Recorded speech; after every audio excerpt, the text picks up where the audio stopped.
My story starts in my closet. It was a cold December evening, made even colder by the lack of central heating. I had recently bought the place, and I was renovating the closet to the master bedroom. The dim flickering of the fluorescent light overhead illuminated the room in the same cold tone that had come to embrace my body. As I swung my hammer, its aged wooden handle would skid across my chapped palms, and the hammering echoes would spread throughout the chambers of my home. Suddenly I heard the resonance of footsteps matching the same rhythmic pulse of my swing. The tapping of nearly polished gravati forebode an ascension funneling the steps of my spiral staircase. I knew who it was as only one other person had a key. The holder of it was a tall and spindly geneticist by the name of Boris. He always kept his notebook nearby, sure to be chock full of Punnett squares of the unaware. If it weren't for his pale complexion, his all-black attire would do well to mingle with the very shadows from which his form had no doubt been bled. Aside from all his aforementioned qualities, he was also my longtime rival. A foul game of foursquare back in elementary had given him a bad impression of me, and he was sure not to let me live it down. Some have even speculated it's what drove his obsession for Punnett squares. The book loudly snapped shut behind me, and silence enveloped the last of the echoes. I turned to face the very figure I had been apprehending. His skin took an even more ghastly hue underneath the hanging light. In spite of all this, he had recently begun a modeling career for a new line of gentlemen's clothing. Fate always seemed to smile on him, and he could do nothing more but scowl right back. He always made sure to look at me from beneath his spectacles, which was made easy considering his height. He stood in a perfect stoic yet smug posture as his eyes noted the imperfections of my work attire. Still working on that closet, and wearing your best, no less.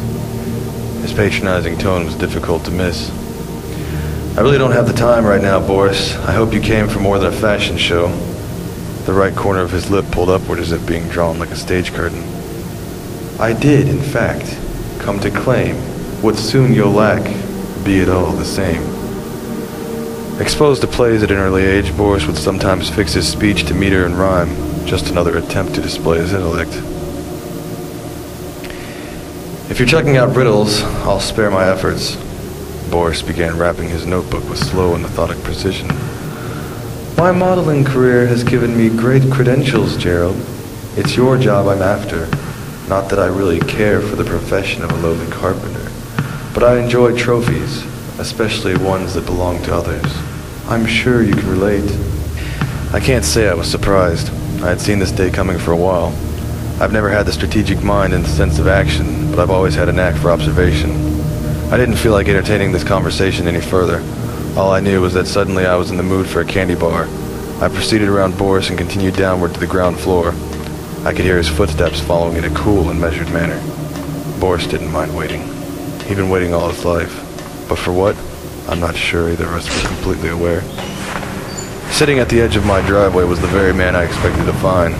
Me and Can-Can were childhood friends. He had the misfortune of growing up on the wrong side of the tracks.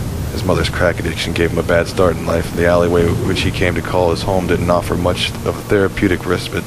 Wearing the same baggy jacket and dirty torn jeans I had given him half a year back, he remained attentive to all things at once and absent from the world. He was my regular stop and shop for any item I didn't feel like traveling too far to get. Can-Can had enough sense not to damage the goods he was carrying, and the prices weren't too bad either. He always shouldered an assortment of basic foods and household items. The money I gave him had no use. He would always just collect it like some kind of memento, ultimately ending in a robbery, and he'd have to start from scratch. We made the usual exchange. As I savored the first few bites of the candy bar, Can-Can rambled on about one of the neighbors and how their TV had been too loud lately. Rambling was one of Can-Can's traits, but every once in a while his jumbled words would pour out something of profound importance. I entertained him any time I felt inclined. This seemed like a good opportunity to string spider legs around town.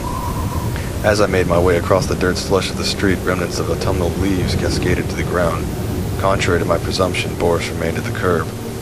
With his hands entrenched in his pockets, he stared onward at my progression, calmly awaiting my return. Can-Can was nowhere to be seen.